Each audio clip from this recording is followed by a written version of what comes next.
여름 방학이 시작되자마자 친구들과 나는 시골에 있는 외딴 펜션으로 3일 여행을 가기로 했다. 펜션은 언덕 위에 덩그러니 자리 잡고 있었고 주변에는 숲과 작은 저수지가 있었다. 예약한 곳이 꽤 외진 곳이라 그런지 가격도 저렴하고 조용한 분위기에서 지낼 수 있을 것 같아 좋았다. 우리는 펜션에 도착하자마자 짐을 풀고 둘러보기 시작했다. 주인 아저씨는 약간 수상한 분위기였지만 우리는 흥미로운 경험이 돼 것이라며 대수롭지 않게 넘겼다. 펜션은 고풍스러운 한옥 스타일의 건물로 내부는 깔끔했으나 오래된 느낌이 물씬 풍겼다. 특히 벽에 걸려있는 낡은 흑백 사진들이 왠지 모르게 소름 끼쳤다. 주택의 구석구석을 둘러본 뒤 우리는 바깥에서 바비큐를 하며 저녁 시간을 보냈다. 밤이 되자 이상한 일이 벌어지기 시작했다. 첫째 날 밤 우리는 거실에 둘러앉아 무서운 이야기를 나누며 밤을 보내고 있었다. 그때 갑자기 불이 깜박거렸다. 순간적인 전기 이상일 거라 생각하고 대수롭지 않게 여기며 무서운 이야기를 계속했다. 그러자 벽에 걸린 흑백 사진 속 인물이 시선을 우리 쪽으로 돌린 것만 같은 착각에 휩싸였다. 친구들도 비슷한 느낌을 받았다고 했다. 둘째 날 밤 더 기이한 일이 벌어졌다. 그날 밤에도 우리는 거실에서 늦게까지 놀고 있었다. 갑자기 문 밖에서 작은 노크 소리가 들렸다. 모두 움찔했지만 장난이라고 생각한 친구 하나가 문을 열어 확인해 보았다. 그러나 문 밖에는 아무도 없었다. 우리는 다른 친구의 장난이라며 대수롭지 않게 넘겼지만 모두 어느새 긴장한 상태였다. 그 후로도 10분 간격으로 같은 노크 소리가 반복됐다. 우리는 결국 문을 잠그고 침대에 눕기로 했다. 모두는 불을 켜놓은 채 잠을 청했다. 셋째 날 아침 주변의 저수지로 산책을 나갔다. 숲의 고요함 속에 정적이 흘렀고 기분 전환을 위해 나간 산책길이지만 마음 한편에는 불안감이 밀려왔다. 저수지 근처에서 발견한 한 낡은 표석에는 누군가의 과거의 흔적이라도 되는 듯한 이름과 날짜가 적혀 있었다. 더 이상 이곳에 머물고 싶지 않다는 생각에 우리는 서둘러 펜션으로 돌아왔다.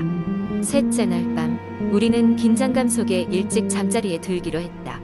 하지만 한밤중에 다시 그 노크 소리가 들려왔다.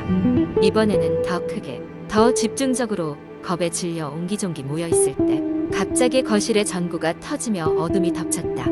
비명을 지르며 휴대폰 손전등을 켰지만 이미 분위기는 극도로 긴장 상태였다.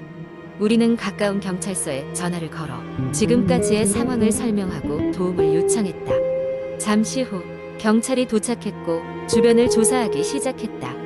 그러나 이상한 흔적이나 사람의 모습은 발견되지 않았다. 경찰은 우리를 한심시키며 근처에 묵고 있는 다른 여행객들이 장난을 쳤을 가능성을 언급했지만 우리의 마음은 여전히 불안했다. 우리는 밤을 꼬박 새우고 첫 차가 다니는 시간에 맞춰 펜션을 떠났다. 며칠 뒤 우리가 묵었던 펜션에 대한 소문을 들었다. 그곳은 과거에 한 가족이 거주하던 곳이었는데 불의의 사고로 가족이 모두 목숨을 잃고 그 집만 남겨졌다고 했다.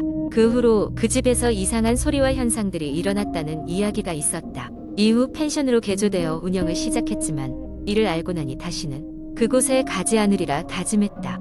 우리의 짧고 긴 여행은 그렇게 끝이 났지만 그때의 공포와 소름은 아직도 잊혀지지 않는다. 아마도 우리는 그날 무언가를 건드렸던 것 같다. 여전히 친구들과 밤이 깊어지면 그때의 경험을 떠올리며 숙연해지곤 한다. 하지만 그때의 공포는 절대 다시 경험하고 싶지 않으리라. 두 번째 이야기. 한국 인터넷 커뮤니티에는 종종 사람들이 겪었던 공포스러운 경험이나 괴담을 공유하는 글들이 올라오곤 합니다. 이런 이야기는 대개 일상적인 상황에서 시작해서 점차 기이한 사건으로 발전하는 경우가 많죠. 몇 년 전 나는 대학 졸업을 앞두고 친구들과 함께 마지막 여름 방학을 기념하기 위해 여행을 가기로 했다. 여행지는 강원도의 작은 산골 마을로 평소 도시 생활에 지친 우리에게 조용한 휴식을 제공할 것 같았다. 마을에 도착했을 때 우리는 차에서 내려 하늘을 쳐다보며 끝없이 펼쳐진 밤하늘의 별들을 감상했다. 이렇게 맑은 하늘은 처음이었다. 우리가 머물기로 한 곳은 오래된 한옥이었다.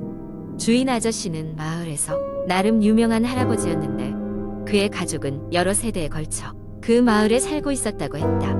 아저씨는 우리에게 집안의 여러 가지 설화와 역사를 들려주었다. 하지만 그 중에서도 특히 신경 쓰였던 이야기는 한옥 근처에 있는 작은 연못에 관한 이야기였다. 아저씨는 그 연못에는 밤에 가지 않는 게 좋아. 특히 혼자서는 더 그래? 라고 경고하듯 말했다.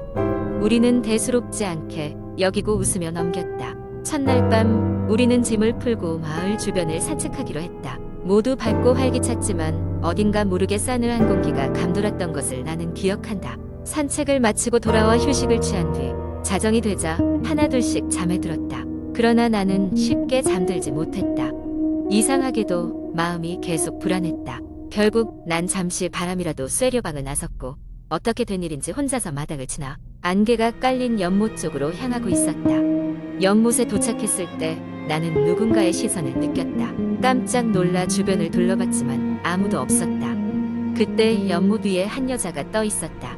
그녀는 푸른 한복을 입고 긴 머리를 늘어뜨린 채 나를 바라보고 있었다. 나는 그 자리에서 얼어붙고 말았다. 그녀는 조용히 다가오면서 입을 열었다. 왜 여기에? 여자의 목소리는 슬픔과 원한으로 가득 차 있었다. 순간적으로 나는 공포에 휩싸였고 그 자리에서 도망쳐버렸다. 온몸이 떨리고 숨이 가빠졌다. 한옥으로 돌아와 문을 잠근 뒤 신경질적으로 주위를 둘러봤지만 친구들은 모두 깊이 잠들어 있었다. 다음 날 아침 나는 내가 본 것을 친구들에게 이야기했다. 처음엔 그저 농담으로 여겼지만 내가 진지한 태도로 계속해서 이야기를 하자 그들도 조금씩 불안해지기 시작했다. 우리는 마침내 어제 듣지 못했던 한옥의 비밀에 대해 주인 아저씨에게 다시 묻기로 했다. 아저씨는 잠시 침묵하더니 무거운 목소리로 입을 열었다. 수십 년 전 이 마을에는 아름다운 아가씨가 있었지. 하지만 그녀는 불행한 사랑에 빠지고 말았어. 사랑하던 남자가 그녀를 떠났고 아가씨는 큰 상심 끝에 그 연못에서 스스로 목숨을 끊고 말았단다. 그래서 그 이후로 밤마다 그녀의 영혼이 연못 주변을 떠돈다는 소문이 떠돌았지. 이야기를 들은 우리는 소름이 끼쳤다. 어쩌면 현실에서는 있을 수 없는 이야기지만 내가 그날 밤 겪은 일이 사실이라면 그것이 바로 그 아가씨의 영혼일지 모른다는 생각에 두려움이 몰려왔다. 우리 모두 그날 밤 이후로는 연못 근처에도 발걸음을 하지 않았다. 여행이 끝나고 집으로 돌아온 후에도 나는 한동안 그날 밤의 기억을 떨칠 수 없었다. 매일 밤 잠이 들 때 혹시라도 다시 그 여자를 보게 될까봐 두려운 꿈을 꾸곤 했다. 대학을 졸업하고 사회생활을 시작하면서 바쁜 일상에 점점 그 기억들이 흐려졌지만 어딘가 모르게 나의 일부분은 여전히 그 연못가에 남아있는 듯한 기분이 든다. 시간이 흐른 지금도 그 산골마을과 연못의 이야기는 내 마음속 깊이 남아있다. 언젠가 다시 그 마을을 찾아가게 된다면 그때는 그 아가씨의 이야기를 조금 더 깊이 들어보고 싶다. 그녀의 억울한 사연을 듣고 소리 없이 떠도는 영혼에게 작은 위로라도 전할 수 있기를 바라면서 말이다. 세 번째 이야기. 한국 인터넷에서 흔히 찾아볼 수 있는 공포 이야기는 대개 현실과 상상의 경계를 넘나들며 독자들의 등골을 오싹하게 합니다. 이런 이야기들은 일상적인 설정 속에 비현실적인 요소를 가미하여 읽는 이로 하여금 실제 않은 듯한 두려움을 느끼게 하죠. 이제 한번 그 긴 여정을 시작해보겠습니다. 선영은 전기공학을 전공하는 대학생으로 작은 원룸에서 혼자 생활하고 있었다. 그녀는 연말 시험에 압박과 졸업 후 취업에 대한 고민으로 인해 밤잠을 설칠 때가 많았다. 어느 날 그녀는 학교 도서관에서 늦게까지 과제를 하다 지쳐 집으로 돌아갔다. 그녀의 원룸은 오래된 건물의 5층에 위치해 있었고 엘리베이터는 고장난 지 오래라 항상 계단을 이용해야 했다. 그날 밤 선영은 이상한 꿈을 꿨다. 그녀는 끝도 없이 이어지는 낮고 어두운 복도를 걸어가고 있었고 복도 끝에는 어슴푸레한 빛이 새어나오는 문이 있었다. 그녀가 그 문을 열었을 때 비어있는 방 안에서 얼음장 같은 한기가 흘러나왔다. 그리고 방 한쪽 구석에 거울이 하나 있었는데 그 거울 속에는 자신이 아닌 누군가가 서 있었다. 그 순간 감당할 수 없는 공포에 휩싸인 선영은 비명을 지르며 꿈에서 깨어났다. 꿈에서 깨어 이상한 기분이 가시지 않았다. 그녀는 자신을 진정시키기 위해 창문을 열어 신선한 공기를 들이마셨다. 하지만 그 순간 창문 밖에서 인기척이 느껴졌다. 깜짝 놀란 선영은 몸을 움츠리며 창밖을 내다봤지만 어둠 속에서는 아무것도 보이지 않았다. 그냥 바람에 흔들리는 나뭇가지일 뿐이라고 자신을 다독이며 그녀는 다시 잠자리에 들었다. 며칠 뒤 선영은 또다시 그 꿈을 꿨다. 똑같은 어두운 복도, 환한 빛, 그리고 거울. 거울 속의 형체는 이번에는 조금 더 자세히 보였는데 새하얀 옷을 입고 검은 긴 머리를 늘어뜨린 여자의 모습이었다. 그녀의 눈은 깊고 어두운 심연 같아 선영은 그 눈빛에 빨려 들어갈 것만 같았다. 그녀가 다시 꿈에서 깼을 때 온몸은 땀으로 흠뻑 젖어 있었고 심장은 미친 듯이 뛰고 있었다. 선영은 더 이상 이 상황을 방치할 수 없다고 생각했다.